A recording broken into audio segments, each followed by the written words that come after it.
ভবিষ্যৎ যুদ্ধর পরাজয় পরাজয় পরাজয় মাত্র পরাজয়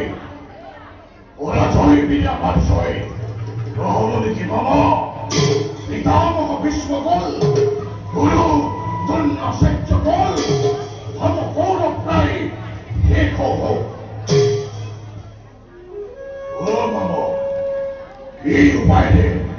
এই বংশ বান্ধবকময় বিনাশ করিব পারেন তাকেই ভাবিস লাগে এটি দুটিকৈ হত কৌরব এতিয়া এই মুঠি সৈন্যই পাৰিম না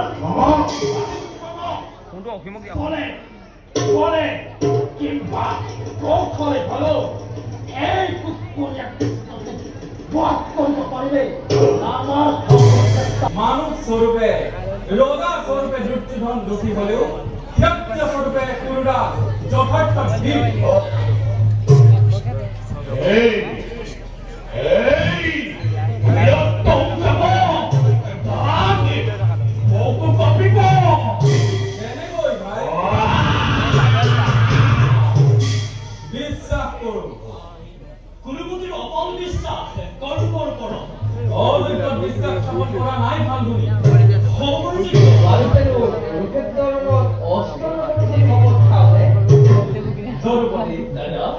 তুমি নিরস্ত্র হলেও তোমার অনন্ত ভক্তির এই ঠিকনায় আমার পঞ্চ ভাষা আৰু হেনা হেনানি অধিক ভক্তিশালী কৰি ভক্তি থকা হলে জনাসম্ভৰ প্ৰয়োগ তোমাক নহয় ৰাখা সেইদিন আনিবই লাগিব ফল আপুনি খন্তেক অপেক্ষা কৰে মই গৈ জনাওঁ মই হল নহল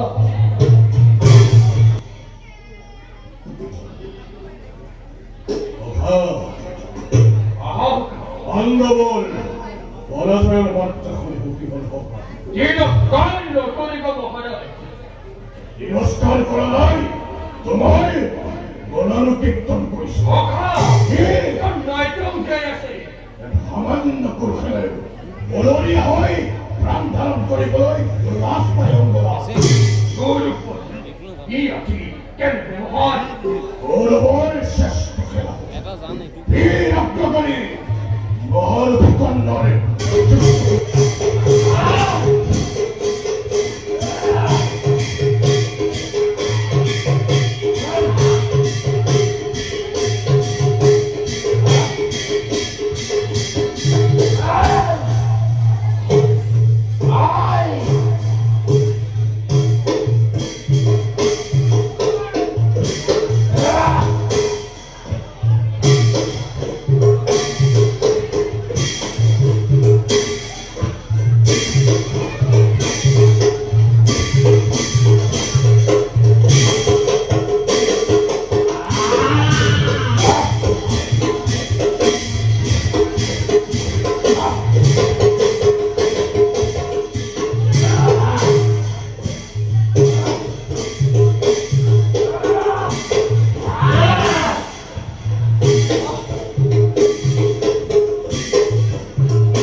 একটা হল বল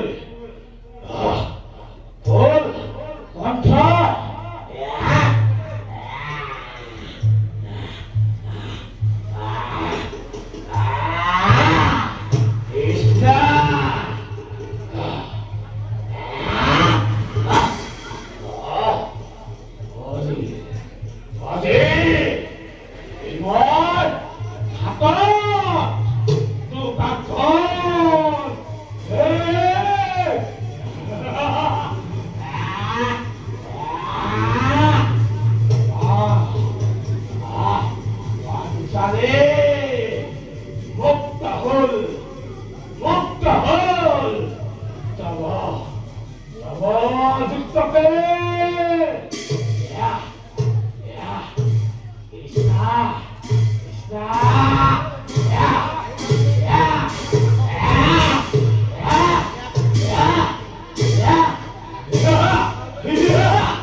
আৰু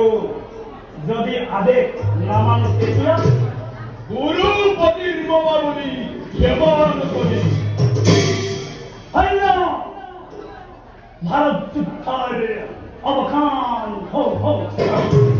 ৰথী মহাৰথী গল ঐক্যহে খেলা নিৰ্বাক হল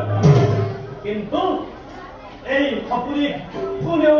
উন্মাদগ্ৰস্ত অৱস্থাত ৰঙা চকুলৈ আক্ৰমণশীল হব যি ভাৰত যুদ্ধৰ তুমি চতুৰ্থ সেনাপতি হৈ নিজেই নিজকৈ গৌৰৱ কৰি এই ভক্তিৰ ওপৰত প্ৰভুত্ব দেখাব বিচাৰিছা এই কুৰুক্ষেত্ৰৰ আৰম্ভণি কৰিছিলে এই সপৰিয়ে আৰু যৌৱনিতা পেলাব এই বাবা তোমাৰ লক্ষ্য মোৰ উদ্দেশ্য হয় তুমি মোৰ উদ্দেশ্য জানিব বিচাৰিছা হয় বাবা শুনা হইল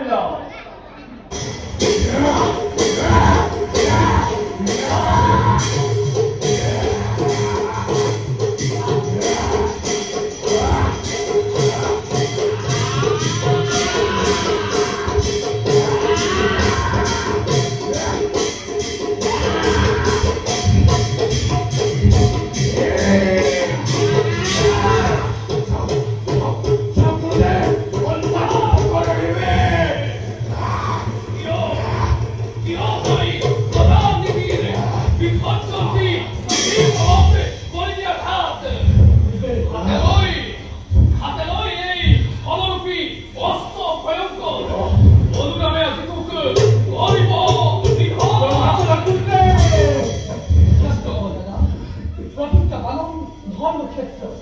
দাদা বিগত ৰাষ্ট্ৰ প্ৰতিজ্ঞা পালন কৰে হে ক্ষমা